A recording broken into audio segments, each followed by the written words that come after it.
So eto ngayon mga sangkay, marami po magugulat sa ating mag-uusapan ngayon dahil ito po ay napakalaking balita na dapat po malaman ng sambayan ng Pilipino. Pero ayun nga po mga sangkay, ito po ay nangyayari sa ating bansa ngayon.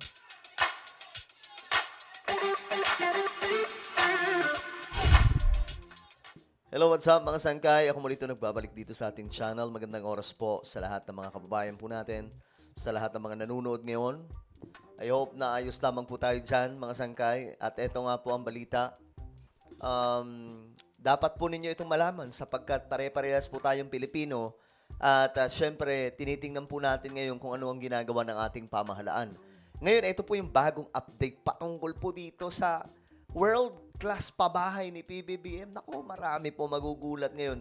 DDS ka man, Dilawan ka man, Pinklawan, mga Marcos, loyalista, lahat kayo deserve po ninyo na malaman ang katotohanan ito. But anyway, bago tayo mag-umpisa, pakisubscribe po muna yung ating YouTube channel.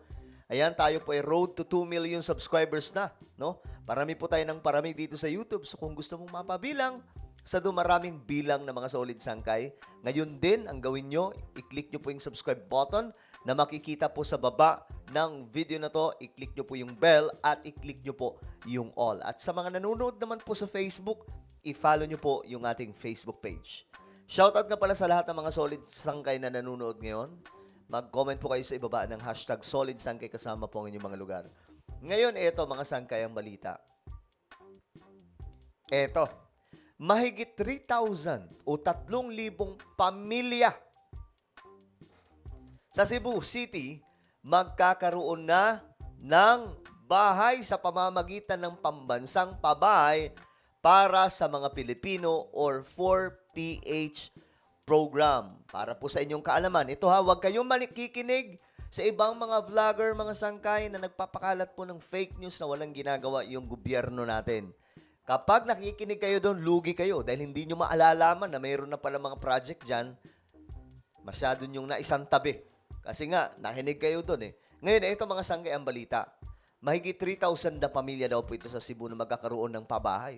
Kita nyo yan mga sanggay. Ito, alamin po natin. Mahigit 3,000 pamilya sa Cebu City magkakaroon na ng tahanan sa pamagitan ng pambansang pabahay para sa mga Pilipino o 4PH program. Ayan po yung pangalan niya na 4PH program. Tatak Marcos po yan mga sangkay. Alam nyo, dati din po sa panahon ni Ferdinand E. Marcos, may mga ganito ding klaseng project. At kung maaalala po natin yung mga housing project ni Ferdinand D. Marcos noon, yung Bliss, di ba? Isa po yan noon mga sangkay sa talagang namang sikat na sikat. Hanggang ngayon, yung mga pangmalakasang mga pabahay na yan ni Apo Lakay, nag-i-exist pa rin. Ang detalye sa ulat ni Nina Oliverio ng PTV Cebu. Masayang sinuri ni Erica Jade kasama ang kanyang anak ang isang model unit ng tahanan na kanilang matitirhan sa ayan na. ilalim ng pambansang pabahay para sa Pilipino Okay. o 4PH program. Kita nyo na yan mga sangkay, oh. Tiningnan na po.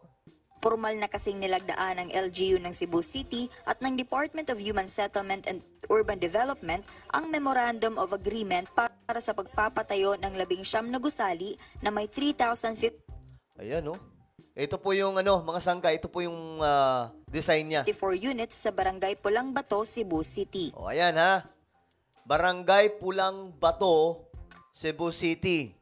Ayan po yung itsura niya, guys. Ayan po. Ano siya, Ito mga project na to, kay PBBM to mga sangkay. First time po ito nangyari sa kasaysayan ng ating bansa. Nagkakaroon po ng pabahay project na talaga nga namang pangmalakasan, world class mga sangkay. Tingnan nyo naman, no? Alam nyo noon po, noong panahon po ni Ferdinand E. Marcos, ganito po yung mga pabahay dapat. Ganito po yun mga sangkay. Naumpisan po yan, yung Bliss, di ba? Kaya nga lang, nung nawala po siya sa pwesto, ayun na. Wala sanang squatter ngayon, mga sangkay, kung nagtuloy-tuloy yun. Kaya nga lang, wala. Dumaan po yung 6 na presidente. Ngayon pa lang ulit, mga sangkay, nagkaroon ng mga pabahay na ganito. Well, panahon po ni PRRD, meron din po mga pabahay, mga sangkay, pero hindi po kasing lala po talaga ngayon. Panahon po ni PBBM kasi ang goal niya, aabot sa 1 milyon na unit ng pabahay, mga sangkay, yung mapapatayo sa buong bansa. So ngayon, tuloy-tuloy po ito Actually, ito mga sangkay, itatayo pa lang doon sa Cebu. Pero ibang mga lugar, like for example, ito papakita ko sa inyo kasi sasabihin na naman iba, drawing eh. 'Di ba? Ito, 4PH program. Ipapakita po natin. Maraming ongoing kasi ngayon, mga sangkay. Maraming ongoing ngayon. Ito, kagaya po nito, doon po ito sa Bulacan, mga sangkay. Makikita po ninyo, ongoing po na pinapatayo. So kung ikaw ay diehard supporter ng mga politiko at tapos naniniwala ka na walang project ang ating pamahalaan, ilugi ka. Ikaw yung ikaw yung matatalo. Ayan mga sangkay, no? Alamin nyo sa inyong mga lokal na pamahalaan kasi buong Pilipinas ito. Ayan, marami pong pinapagawa ngayon. Ayan, no? Mga sangkay ito sa San Juan City. Saan pa ba? Marami ito mga sangkay. Actually, sa Davao nga po, ito po yung pinaka-latest na update mga sangkay dyan. Doon sa Davao City, may turn over na po yung napakaraming, biruin mo, sabi dito, binubuo ng 7,200 na mga residential units ito.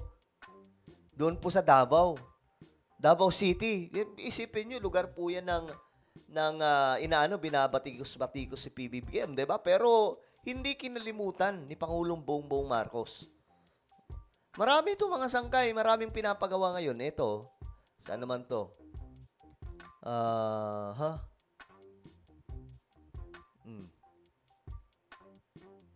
Buong, ito nga po yung pinaka-model nyo, 2023. Diba? Yan po yung mga pambihirang pabahay ngayon ni PBBM, mga sangkay. Ayan, nakikita nyo? Diba? Hindi po basta-basta mga pabahay yan. Ayan, hindi po yan drawing, guys. Napatayo na po. Yung iba nga po, napamahagi na, mga sangkay. Na turnover na. Yung iba, kasalukuyang pinapatayo ngayon. Ayan, gaya po nito. Makikita nyo, ongoing po yung pagpapatayo. Kasi gusto ni PBBM, mas maraming matapos sa panahon niya. At gusto niya magtuloy-tuloy ito mga sangkay. Okay? So, ayan. Ito sa Cebu. So, sa Cebu, puntahan nyo na kung sino man ang mayor dito. 54 units sa Barangay Pulang Bato, Cebu City. Barangay Pulang Bato, Cebu City. Ito ay bahagi ng pagpapatupad ng LGU sa 4PH na flagship program ng administrasyon ni Pangulong Ferdinand Marcos Jr. Grabe, ang ganda na kung saan nagkaroon ng groundbreaking ceremony at ipinakita rin ang model units sa mga benepisyaryo. Ayan, yung model units nila. Happy good kay sa pila ka tuig na mong nirent, at least ba makaingon mi nga just na nagyud mi ka ng balay gani. Bahala siya ibutang talag dugay siya pero at least kanang nanadyo kay may muha gani nga kanang properties na jud.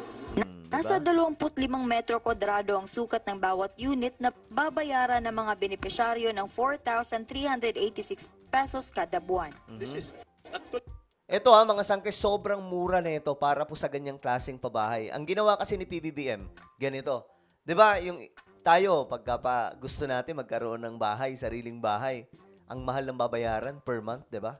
Sobrang laki ng babayaran. Lalo na kapag mga bilyar. Kaya nga mga sangkay, ngayon problemado po yung mga bilyar kasi isa po sila sa tatamaan dito. Alam niyo naman yung mga pabahay nila, 'di ba? Meron po sila mga subdivision na pinapatayo, mga sangkay. Tapos, ang mahal ng bayad, siguro per month, abutin ng ilang libo. Samantala dito, napakamura lang. Abot kaya mga sangkay.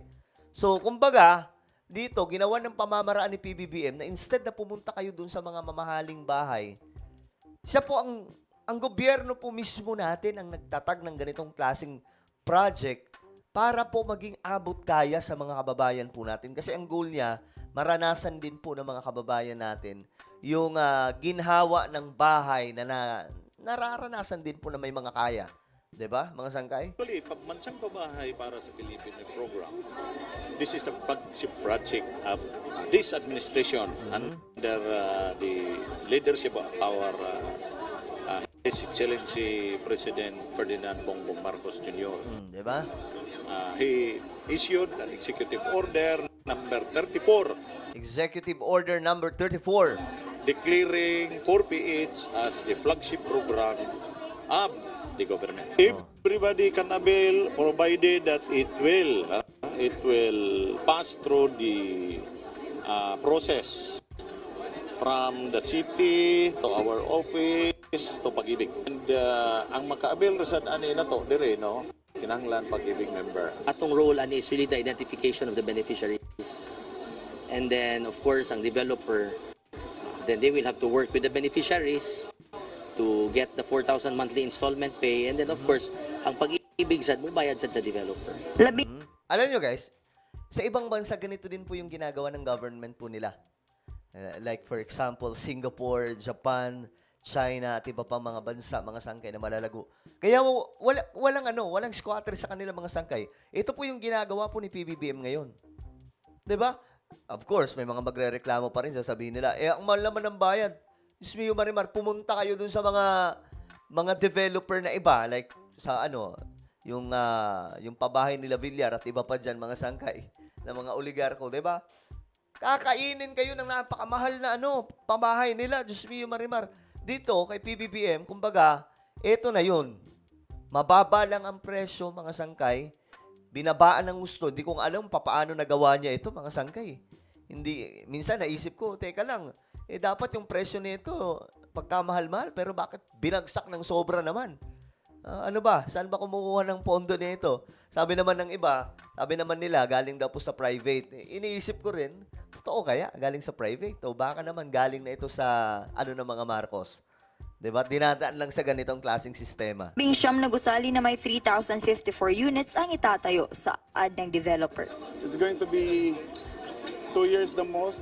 It's going to be in my ambition. I'm going to do this like 15 months because I love to do this as fast as we can because aganahan ko nga mo focus na lang yun aning 4PS because it will help create virtue and value sa mga Pilipino.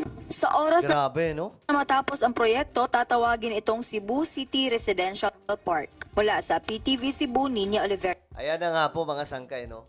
Good news po ito para po sa mga taga Cebu, no? Tingnan po natin ano magiging takbo nito. Pero ang alam nyo, nakikita ko dito, gusto ni BBM mabura na po yung squatter sa Pilipinas. Gusto niya mawala na po talaga yan, mga sangkay. Kasi, alam nyo, ang ating bansa, patunay po na talagang naghihikaw sa ating bansa. Ang dami pong squatter sa Pilipinas. Okay, at ngayon, ito po yung sinusolusyonan po ni PBBM, mga sangkay. Yung iba dyan, magreklamo na naman. Diyos mio, Marimar. Gusto kasi nila, mga sangkay, yung tipong hindi nila pinaghihirapan, mapupunta sa kanila. 'Di ba? Katamarang taglay. Well, ano po ang inyong opinion? Just comment down below. Meron po tayong YouTube channel, Sangkay Revelation. Hanapin niyo po ito sa YouTube. Kapag nakita niyo na, i-click niyo po yung subscribe, i-click ang bell, at i-click niyo po yung all. Ako na po ay magpapaalam. Mag-iingat pong lahat. God bless everyone.